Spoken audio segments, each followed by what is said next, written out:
ये है international space station.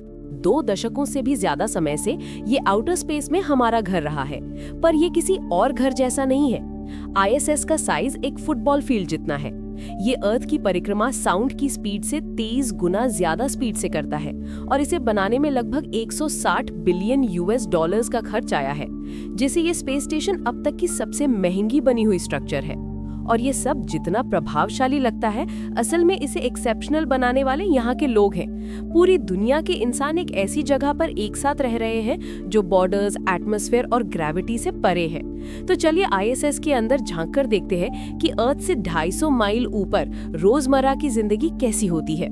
युग वचन की वीडियो में आपका स्वागत है।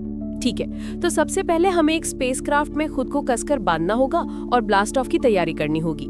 आईएसएस तक पहुंचने के आपके पास 2 ऑप्शन हैं। ऑप्शन 1, रूसी सोयूज, एक कॉम्पैक्ट कैप्सूल जो शुरुआत से ही क्रूज को स्टेशन तक ले जा रहा है। ये एक ऐसा डिजाइन है जो लेट 1960s से इस्तेमाल में है और सोवियत संघ के जमाने से इसमें ज्यादा बदलाव नहीं आया है।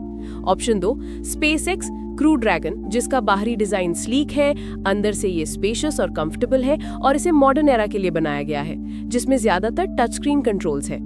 जब आखिरकार हैच खुलता है तो क्रू अपने नए घर में तैरते हुए आते हैं और यहीं से असली एक्सपीरियंस शुरू होता है। आईएसएस वो कालीन बिछाया हुआ ओपन कॉन्सेप्ट लेआउट नहीं है जो आपने किसी स्टार ट्रेक टीवी शो में देखा होगा। ये एक तैरते हुए टनल सिस्टम जैसा है। ये जुड़े हुए मॉड्यूल्स की एक श्रृंखला है, हर एक का साइज एक छोटी बस जितना है, जिसे टी शेप लेआउट में व्यवस्थित किया गया है। अमेरिकी तरफ डेस्टिनी है जो मुख्य साइंस लैब है, यूनिटी जो सेंट्रल हब है और ट्रैंक्विलिटी जहां लाइफ सपोर्ट और क्रू क्वार्टर्स है। यूरोप के पास कोलंबस मॉड्यूल है, जबकि जापान काइबो चलाता है जो अपनी खुद की रिसर्च फैसिलिटीज के साथ एक हाईटेक लैब है। रशियन सेगमेंट में जारिया शामिल है जो सबसे पहला लॉन्च किया गया मॉड्यूल था, और ज्वेज़दा जो मुख्य रहने का क्वार्टर्स और कंट्रोल सेंटर है। कुल मिलाकर 15 से ज्यादा प्रेशराइज्ड मॉड्यूल्स हैं, जिनमें लगभग 13,700 क्यूबिक फीट की रहने योग्य जगह मिलती है। ये लगभग एक 6 बेडरूम वाले घर के साइज के बराबर है, पर ज्यादा लेगरूम की उम्मीद मत कीजिएगा। हर सरफेस भरा हुआ है, laptops, cables, camera gear, lab hardware, air ducts. ISS में बेकार जगह जैसी कोई चीज नहीं है। शुरुआत में इधर उधर घूमना एक चैलेंज हो सकता है। ग्रेविटी के बिना ऊपर और नीचे जैसी अवधारणाएं मायने नहीं रखती जैसे वे अर्थ पर रखती हैं। आपकी दिशा का सेंस असल में आपके कानों के अंदर घूम रहे फ्लूइड से आता है। इसलिए जैसे ही आप स्पेस में तैरना शुरू करते हैं, वो फ्लूइड बेस्ड सिस्टम गड़बड़ा जाता है और दिमाग डिसोरिएंटेड हो जाता है। लेकिन क्रू जल्दी ही ढल जाते हैं। कलर कोडेड हैंडरेल्स, साफ लेबल्स और ढेर सारे अभ्यास से एस्ट्रोनॉट्स को सहजता से और सही दिशा में आगे बढ़ने में मदद मिलती है। एक बार जब हम स्टेशन में सेटल हो जाते हैं तो काम पर जाने के बारे में सोचने का वक्त आ गया है। एस्ट्रोनॉट्स यहाँ फुर्सत के लिए नहीं आते। हर दिन का हर घंटा कड़ाई से तय है और करने के लिए बहुत कुछ है। पर एक दिन क्या होता है? आईएसएस हर 90 मिनट में एक बार अर्थ की परिक्रमा करता है। इसका मतलब है कि एस्ट्रोनॉट्स को हर 24 घंटे में 16 बार सनराइजेस और सनसेट्स देखने को मिलते हैं।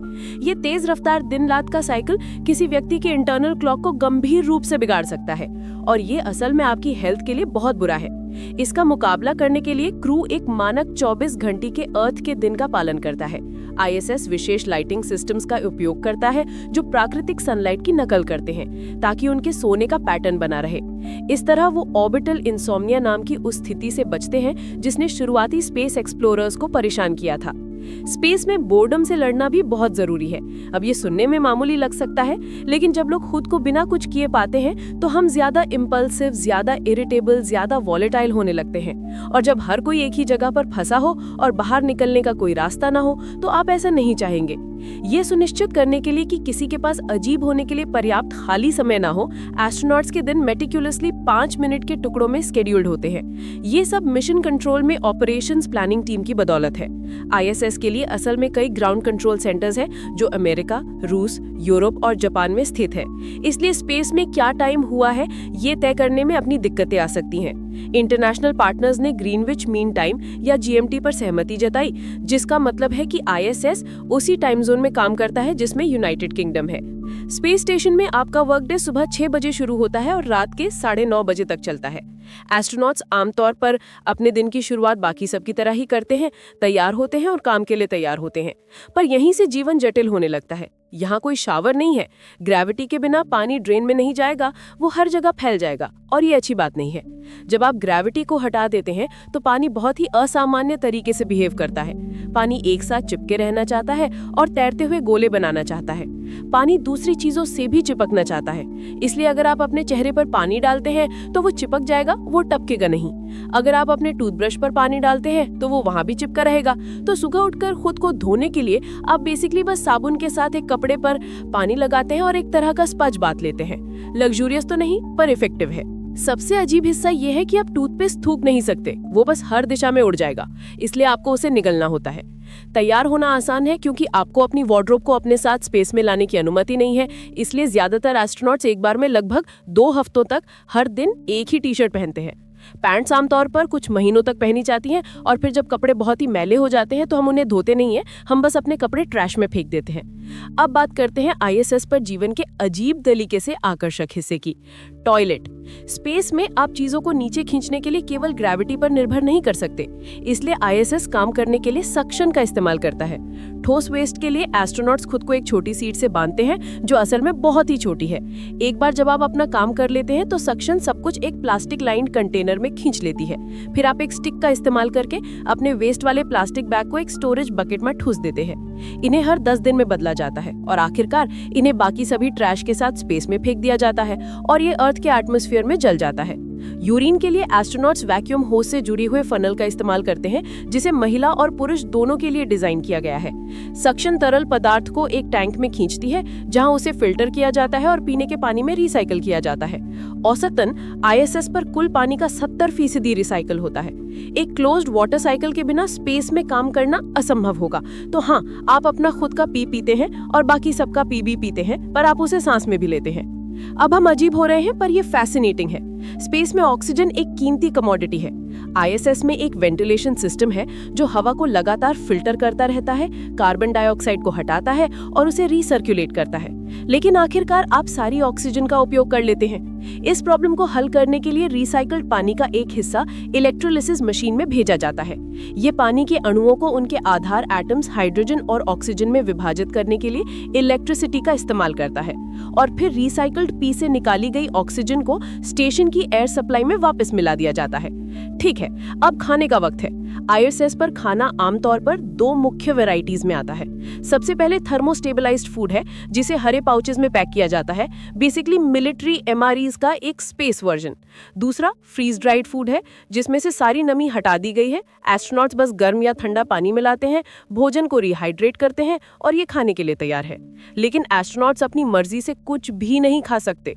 उदाहरण के लिए ब्रेड पर प्रतिबंध है, क्योंकि उसके टुकड़े तैरकर इक्विपमेंट को जाम कर सकते हैं। पोटैटो चिप्स के साथ भी ऐसा ही है। द सिम्पसन्स ने उस बारे में सही कहा था। सोडा भी नहीं पी सकते, क्योंकि ग्रेविटी के बिना कार्बोनेशन आपके पेट में अलग नहीं होता और बस आपके अंदर जमा होता है, जिससे वेट बर्ब्स नाम की कुछ चीज होती है, बेसिकली अचानक उल्टी होना। रविवार की शाम को आईएसएस पर मौजूद हर कोई, रशियंस, अमेरिकन्स, यूरोपियंस, जापानीज, हम सभी एक रस्म के तौर पर पिज्जा पार्टी के लिए एक साथ आते हैं। और आपको कैलोरीज की जरूरत पड़ेगी, क्योंकि हर एस्ट्रोनॉट को हर दिन 2 घंटे एक्सरसाइज करना जरूरी है। ये कार्डियो रेजिस्टेंस ट्रेनिंग है। यहाँ ट्रेडमिल्स और स्टेशनरी बाइक्स हैं, जिनमें आपको नीचे रखने के लिए स्ट्रैप्स होते हैं। आपकी मसल्स को मजबूत करने के लिए रेजिस्टेंस बैंड्स है और यहाँ तक कि जिम इक्विपमेंट का ये क्रेजी लुकिंग टुकड़ा भी है, जो वैक्यूम पिस्टन्स का उपयोग करके स्क्वाट्स, डेडलिफ्ट्स और बेंच प्रेस के साथ फुल बॉडी बिल्डिंग रूटीन प्रदान करता है। ये सब 600 पाउंड्स तक के रेजिस्टेंस के साथ होता है। हम ये सब इसलिए कर रहे हैं क्योंकि स्पेस में शरीर को ग्रेविटी के खिलाफ लड़ना नहीं पड़ता, इसलिए मसल्स कमजोर हो जाती है और समय के साथ बोन्स का डेंसिटी कम हो जाता है। इससे आपको स्टेशन पर बीमार महसूस हो सकता है, लेकिन अर्थ पर वापस आने के बाद ये एक बहुत ही गंभीर हेल्थ प्रॉब्लम बन जाता है। एक एथलीट के एक्सरसाइज रूटीन के बावजूद स्पेस के एनवायरनमेंट के अजीब हेल्थ इफेक्ट्स हो सकते हैं। सबसे आम है स्पेस स्नफल्स। ग्रेविटी के बिना आपके बॉडीली फ्लूइड्स आपके सिर में जमा होने लगते हैं, जिससे आपको बहुत ज्यादा कंजेशन महसूस होता है। एक और आम हेल्थ प्रॉब्लम जिसे थोड़ा और गंभीरता से लिया जाता है, वो है आपकी विजन पर स्पेस का इफेक्ट। हम पहले सोचते थे कि ये सिर में ब्लड के तेज बहाव के कारण होता है, लेकिन अब विजन की प्रॉब्लम्स को ब्रेन और स्पाइनल कॉर्ड के आसपास के तरल पदार्थों में बदलाव से जोड़ा जा रहा है, जो खोपड़ी के अंदर ज्यादा प्रेशर पैदा करते हैं। नतीजतन एस्ट्रोनॉट्स नियर साइटेड हो जाते हैं, यानी दूर की कोई भी चीज धुंधली दिखने लगती है। वैसे भी हेल्थ और हाइजीन का ध्यान रखे जाने के बाद अब काम पर जाने का समय है। आईएसएस अब तक निर्मित सबसे उन्नत साइंस लैब्स में से एक है। इसका मुख्य मिशन जीरो ग्रेविटी में साइंस की खोज करना है। ये एक अनूठा एनवायरनमेंट है जहां शोधकर्ता इस बात पर अध्ययन कर सकते हैं कि ग्रेविटी की अनुपस्थिति बायोलॉजिकल, फिजिकल और केमिकल प्रोसेसेस को कैसे प्रभावित करती है। ऐसी चीजें जिन्हें हम अर्थ पर दोहरा नहीं सकते। उदाहरण के लिए नासा ने अर्थ पर बुढ़ापे और बीमारी को समझने के लिए मसल एट्रोफी और बोन डेंसिटी पर अध्ययन किए हैं। एस्ट्रोनॉट्स खुद साइंटिस्ट और सब्जेक्ट्स दोनों होते हैं। अनिवार्य रूप से इस अनोखे मानवीय एक्सपेरिमेंट में गिनी पिग्स बन जाते हैं। वो स्पेस एग्रीकल्चर पर भी काम कर रहे हैं। ये टेस्ट कर रहे हैं कि लेटिस और मस्टर्ड ग्रीन्स जैसी फसलें ऑर्बिट में कैसे उगती हैं, क्योंकि अगर हम मार्स या उससे आगे के मिशंस की योजना बना रहे हैं तो एस्ट्रोनॉट्स को अपना भोजन खुद उगाना होगा। 2015 में आईएसएस क्रू मेंबर्स ने पहली बार स्पेस में उगाई गई लेटिस की कटाई की और उसे खाया। लेकिन साइंस उनका इकलौता काम नहीं है। एस्ट्रोनॉट्स रूटीन मेंटेनेंस का भी ध्यान रखते हैं। वो लाइफ सपोर्ट सिस्टम्स की जांच करते हैं, एयर फिल्टर साफ करते हैं, सॉफ्टवेयर अपडेट करते हैं और कभी-कभी स्पेस स्टेशन की दीवारों की भी मरम्मत करते हैं। और जब स्पेसक्राफ्ट के बाहर किसी चीज को ठीक करने की जरूरत होती है तो वो स्पेस वॉक के लिए सूट पहनते हैं, जिसे एक्स्ट्रा वेहिकुलर एक्टिविटी के नाम से जाना जाता है। लेकिन स्पेस वॉक के लिए तैयार होना एक जटिल प्रक्रिया है। वो इक्विपमेंट की जांच करने और ये सुनिश्चित करने में लगभग 4 घंटे का तैयारी का समय बिताते हैं और फिर स्पेस वॉक खुद आमतौर पर 5 से 8 घंटे तक चलता है। तो ये पूरे दिन का कमिटमेंट है। और हाँ, स्पेस सूट में डायपर शामिल होता है। जब आप आखिरकार दिन भर का काम बंद करते हैं तो आपको अपने व्यक्तिगत सोने के क्वार्टर्स में आराम करने का मौका मिलता है। आप हैबिटेशन मॉड्यूल की दीवारों में बनी 4 छोटी दरवाजों में से एक से अंदर जाते हैं। बंक के अंदर आपको एक पुराने फोन बूथ जितनी जगह मिलती है। हर एस्ट्रोनॉट के पास अर्थ के लोगों से संपर्क में रहने के लिए अपना लैपटॉप कंप्यूटर होता है और वे आमतौर पर व्यक्तिगत सामान और टूल्स भी वही रखते हैं। एकमात्र चुनौती यह है कि हर चीज को वेलक्रो के साथ दीवार से जोड़ना पड़ता है ताकि वो इधर उधर तैरती ना रहे। आपको खुद को भी दीवार से बांधना पड़ता है। एक बंधे हुए स्लीपिंग बैग में जिप लगाकर आपके आम कैंपिंग गियर की नौकरी थी। ये स्पेस स्टेशन पर हमारे दिन का अंत है और सभी अच्छी चीजों की तरह आईएसएस की भी एक एंड डेट है। नासा और इसके पार्टनर्स इसे 2030 के आसपास नीचे लाने की योजना कर रहे हैं। स्पेस में 3 दशकों से अधिक के बाद स्टेशन अर्थ के एटमॉस्फेयर में एक नियंत्रित वंश करेगा, छोटे टुकड़ों में जल जाएगा और जो साउथ पैसिफिक ओशन की तलहटी में डूब जाएंगे। लेकिन हालांकि ये अंत लग सकता है, पर असल में ऐसा नहीं है। वास्तव में नासा ने पहले ही अपना फोकस कमर्शियल स्पेस स्टेशन की ओर कर दिया है। एक्सियम स्पेस और ब्लू ओरिजिन जैसी कंपनियां प्राइवेट ऑर्बिटल लैब्स पर काम कर रही हैं। ये प्लेटफॉर्म्स आईएसएस की विरासत को आगे बढ़ाएंगे, एस्ट्रोनॉट्स की मेजबानी करेंगे, एक्सपेरिमेंट्स चलाएंगे और शायद टूरिस्ट को भी वेलकम करेंगे। अगर आपको वीडियो पसंद आया हो तो लाइक और सब्सक्राइब जरूर करें और कमेंट करके बताएं कि वीडियो कैसा लगा।